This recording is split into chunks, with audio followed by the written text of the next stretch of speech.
Welcome to CPM cricket. நேற்று வந்து double header நடந்தது. First match Pretoria Capitals vs Sunrisers Eastern Cape. Second match Durban Super Giants vs Joburg Super Kings. First match Pretoria Capitals vs Sunrisers Eastern Cape. அதில் பார்த்தீங்கன்னா Pretoria Capitals toss win பண்ணி bowling first எடுத்திருந்தாங்க. Sunrisers Eastern கேப்பில் பார்த்தீங்கன்னா நியூவாக வந்து opening combination வந்து மாற்றிருக்காங்க. ஜாக் ராலி அண்ட் டேவிட் பெட்டிங்கம்க்கு பார்த்தீங்கன்னா ஒரு ப்ரொமோட் பண்ணி ஓப்பனிங் இறக்கியிருந்தாங்க. ஜோர்டன் ஹெர்மனை வந்து ரெஸ்ட் பண்ணிட்டாங்க. ஸோ அது வந்து ஒரு பேட் டெசிஷனுங்கிற மாதிரி ஃபீல் ஆச்சு. ஏன்னா ஜோர்டன் ஹெர்மன் லாஸ்ட் சீசன் வந்து நல்ல பர்ஃபார்மன்ஸ் கொடுத்துருந்தாரு. ஜாக் ராலி பார்த்தீங்கன்னா T20க்கு அந்தளவுக்கு செட் ஆகாத மாதிரி ஃபீல் ஆகுது. ஏன்னா 3 மேட்ச்மே வந்து அந்தளவுக்கு ஸ்கோர் பண்ணல. ஸோ மிடில் ஆர்டருமே வந்து நேற்று ஃபுல்லாக கொலாப்ஸ் ஆகிட்டாங்க. டோட்டலாக பார்த்தீங்கன்னா சன்ரைசர்ஸ் ஈஸ்டர்ன் கேப் 113 ரன்ஸ்க்கு ஆல் அவுட் ஆகிட்டாங்க. பிரிட்டோரியா கேபிட்டல்ஸ் பவுலிங்கில் பார்த்தோன்னா டரென் டுப்பாலின் அவர் 3 விக்கெட் எடுத்திருந்தார். தென் ஈத்தன் பாஷ் அவர் 2 விக்கெட் எடுத்திருந்தார். தென் ஜிம்மி நீஷம் அவர் 2 விக்கெட் எடுத்திருந்தார். தென் ஃபைனலாக பார்த்தீங்கன்னா செனுரன் முத்துசாமி அவருமே வந்து 2 விக்கெட் எடுத்திருந்தார். ஸோ ஓவரால் பிரிட்டோரியா கேபிட்டல்ஸ் வந்து நல்லா போல் பண்ணாங்கன்னே சொல்லலாம். ஏன்னா ஆண்ட்ரிக், நார்க்கியா இந்த மாதிரி ஒரு நல்ல பவுலர்ஸ் எல்லாமே வந்து இந்த சின்ன சின்ன பவுலர்ஸ்லாம் வச்சு அவங்கள வந்து 113 வந்து ரெஸ்ட்ரிக்ட் பண்ணிட்டாங்க. சன்ரைசர்ஸ் ஈஸ்டர்ன் கேப் பார்த்தீங்கன்னா 2 வருஷமாக சாம்பியனாக இருந்தாங்க. அவங்க வந்து 3 மேட்ச் வந்து ஃபுல்லாக வந்து தொடர்ந்து லோஸ் பண்ணியிருக்காங்க. ஸோ எனக்கு தெரிஞ்சு பிளே ஆஃப்க்கு அவங்களுக்கு வந்து அதிக சான்சஸ் இல்லைன்னு தான் சொல்ல முடியும். ஏன்னா இந்த டைம் பிளே ஆஃப் வந்து மிஸ் அவுட் ஆயிடுவாங்க. ஸோ சன்ரைசர்ஸ் இதுக்கப்புறம் எப்படி பவுன்ஸ் பேக் ஆகுறாங்க, ஏன்னா அந்த ஓப்பனிங் காம்பினேஷனில் ஸ்ட்ரகிள் ஆகிட்டாங்க, எப்படி மாற்றுறாங்கிறத நம்ம வாட்ச் பண்ணணும். மார்க்கோ யான்சன் அவர் மட்டும்தான் பார்த்தீங்கன்னா ஒரு நல்ல ஒரு 50 அடித்ததுனால சன்ரைசர்ஸ் ஈஸ்டர்ன் கேப் பார்த்தீங்கன்னா 113 ரன்ஸ் போஸ்ட் பண்ண முடிஞ்சுது. இல்லைனா வந்து பேட்டிங் ரொம்பவே கொலாப்ஸ் ஆயிருக்கும். ஈவன் 100க்குள்ளேயே வந்து ஆல் அவுட் ஆயிருப்பாங்க. ஸோ அவரோட கான்ட்ரிபியூஷன் தான் வந்து நல்ல ஸ்கோர் போட முடிஞ்சுது. ஸோ ஓவரால் ஒரு டீசென்ட் ஸ்கோர் அப்படின்னு சொல்ல முடியாது. ஃபைட்டிங் ஸ்கோர் கூட கிடையாது. ஏன்னா 113ங்கிறது பார்த்தீங்கன்னா ரொம்ப பிலோ ஸ்கோராக இருந்தது. செகண்டாக பேட்டிங் பண்ண பிரிட்டோரியா கேபிட்டல்ஸ் பார்த்தீங்கன்னா 16 ஓவர்ஸ்லேயே வந்து இந்த டார்கெட்டை சேஸ் பண்ணிட்டாங்க கம்ஃபர்டபுளாக. 115 ரன்ஸ் அடிச்சிருந்தாங்க. 4 விக்கெட்ஸ் வந்து லூஸ் பண்ணாங்க. ஓப்பனிங்கில் பார்த்தீங்கன்னா வில் ஜாக்ஸ் வந்து ஒரு நல்ல ஸ்டார்ட் கொடுத்துருந்தார். அவர் வந்து ஒரு 27 ரன்ஸ் அடிச்சிருந்தார்.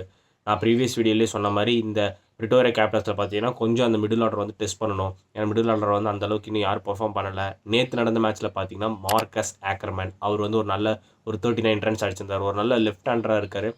ஸோ இதுக்கப்புறம் வர மேட்சஸ்லேயும் அவரை நம்பி போகுமா? ஏன்னா லியாம் லிவிங்ஸ்டன் இருக்கார். லியாம் லிவிங்ஸ்டன் பார்த்தீங்கன்னா இந்த இங்கிலாந்து விசஸ் இந்தியா அந்த சீரீஸ் ஆரம்பிக்கிற வரைக்கும் இருப்பார்.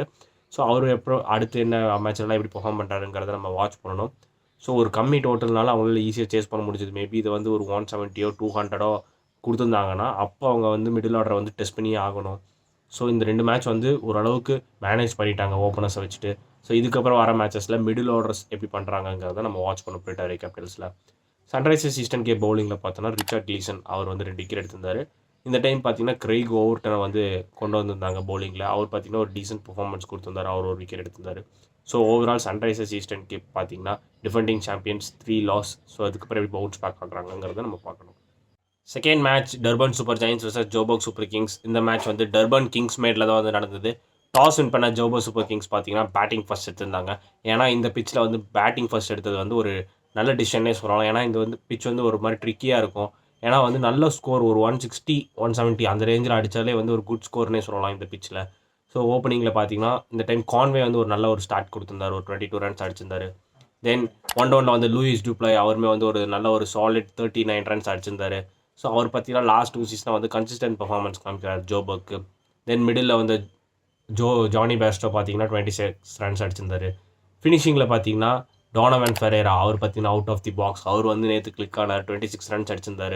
தென் பவுலிங்கில் பார்த்தீங்கன்னா 2 விக்கெட் எடுத்திருந்தார். ஒரு நல்ல ஒரு ஆல்ரவுண்ட் பர்ஃபார்மன்ஸ் காமிச்சார். ஸோ அதனால் பார்த்தீங்கன்னா ஜோபோக் சூப்பர் கிங்ஸ் 20 ஓவர்ஸ் முடியல 169 ரன்ஸ் அடிச்சிருந்தாங்க. ஒரு நல்ல ஸ்கோர்னே சொல்லலாம். ஏன்னா லாஸ்ட் 2 பால்ஸ் பார்த்தீங்கன்னா கெரால்ட் குவைட்ஸ் வந்து 6 அடித்ததுனால ஒரு டீசென்ட் டோட்டல் போட முடிஞ்சது. அந்த 6 தான் வந்து க்ரூஷியல்னே சொல்லலாம். ஏன்னா அதுதான் வந்து ஒரு நல்ல ஸ்கோர் வந்து 20 ஓவர்ஸில் அடிச்சிருந்தாங்க Joburg Super Kings. Durban Super Giants பவுலிங்கில் பார்த்தோன்னா spin twins Keshav Maharaj and Prenelan Subrayen அவங்க 2 பேர் பார்த்தீங்கன்னா 2 விக்கெட்ஸ் எடுத்திருந்தாங்க. தென் கிறிஸ் ஓக்ஸ் அவர் பார்த்தீங்கன்னா எக்கனாமிக்கில் போட்டு அவருமே வந்து 2 விக்கெட்ஸ் எடுத்திருந்தாங்க. ஸோ இவங்க 3 பேர் வந்து நல்ல சாலிட் பர்ஃபார்மன்ஸ் கொடுத்துருந்தாங்க. எஸ்பெஷலி டர்பன் பிச் பார்த்தீங்கன்னா ஸ்பின்னுக்கு வந்து நல்லா எஃபெக்டிவாகவே இருக்கும். ஸோ அதனால் இவங்க 3 பேர் நல்லா ரெஸ்ட்ரிக்ட் பண்ணாங்க. செகண்ட் இன்னிங்ஸ் பேட் பண்ண வந்து டர்பன் சூப்பர் ஜெயின்ஸ் பார்த்தீங்கன்னா 18 ஓவர்ஸில் 141 ரன்ஸ் அடித்து ஆல் அவுட் ஆகிட்டாங்க.